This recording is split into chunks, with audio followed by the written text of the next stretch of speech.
tablas y gráficos. ¿Qué son las tablas estadísticas? Después de cierto que yo recojo información de distintas maneras, ¿cierto? Generalmente es a través de algún tipo de encuesta. Yo organizo esta forma en tablas por algún tipo de criterio. ¿Para qué lo organizo? Para que se vea mejor, más ordenada, sea más fácil de entender. Y generalmente la ordeno por frecuencia, o sea, la cantidad de veces que se repite una cierta situación. Y la mayoría de las veces, ¿cierto? Yo también además calculo un porcentaje. ¿Para qué? Para yo resumir la información, como les decía, y poder interpretarla mejor. Y otra forma de ordenar esta información también es a través de gráficos, ya que son distintos dibujos que tenemos varios tipos, de circular, de barras, de líneas, de puntos, con algunas imágenes, ¿ya? ¿Y para qué? Para hacer más visibles estos datos, para ver cómo varían en el tiempo, para ver alguna relación, algo que sucede, ¿cierto? Poder interpretar, para sistematizar esta información, aclarar alguna información que en la tabla no se ve, poder presentar esta información de otra manera. ¿Ya? ¿Y cómo lo leo? Primero tengo que identificar las variables, o sea, de qué me está hablando este gráfico, mirando los ejes o mirando la simbología. Tengo que ver el título y en base a eso, ¿cierto? A las variables y al título, yo evalúo y analizo esta información y veo si puedo establecer alguna hipótesis o establecer alguna inferencia a partir de esto.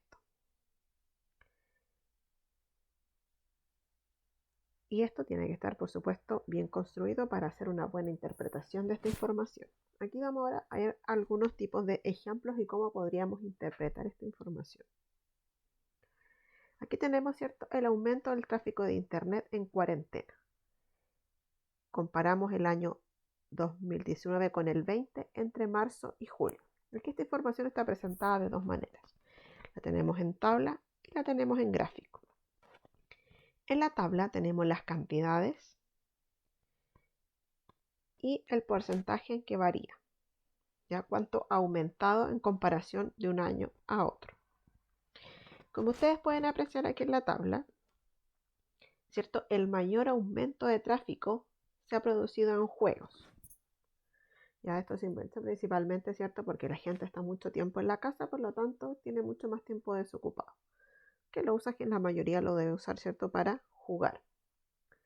Y lo que menos ha aumentado, ¿cierto? Es la navegación en la web, principalmente para buscar información, porque uno podría inferir que no se gasta tanto el tiempo en eso. Y si vamos a analizar las cantidades, ¿cierto?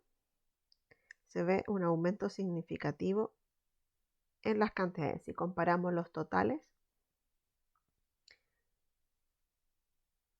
son casi 600.000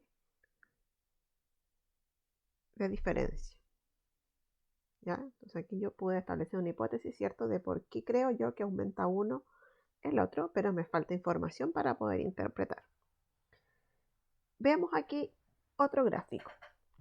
Esta es la tasa de desocupación o la de tasa de desempleo en la región metropolitana entre el año, como ven aquí, 2017 y mayo del 2021. La línea azul es en la región metropolitana y la roja en el país. ¿Qué puedo inferir yo, por ejemplo, de esta información? Puedo decir que entre mayo y julio del 2020 hubo la mayor tasa de desempleo. ¿Y cuándo ocurrió esto? Cuando, producto del coronavirus, ¿cierto?, nos tuvimos que encuarentenar. Cuando podemos decir que se genera el punto de inflexión en la baja en septiembre, noviembre de 2019.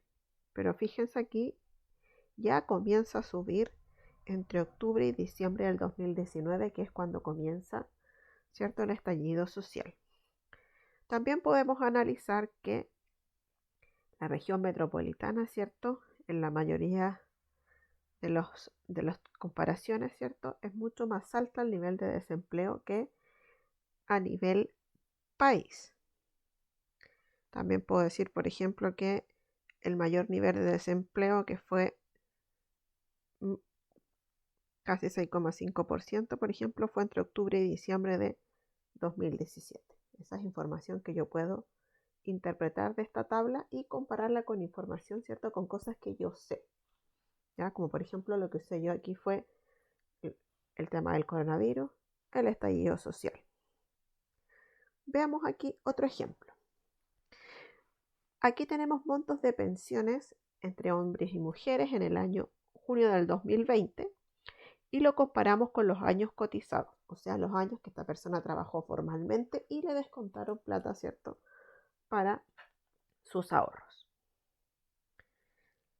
Si nosotros vemos la primera comparación, por ejemplo, que podemos hacer entre hombres y mujeres, en los mismos años,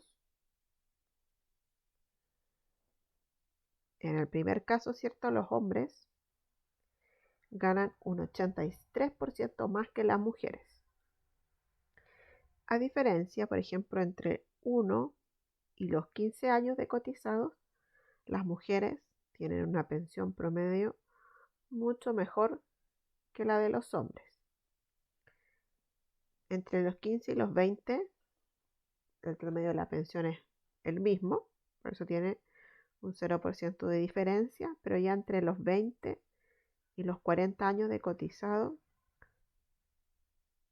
los hombres ganan o tienen una pensión mucho mayor.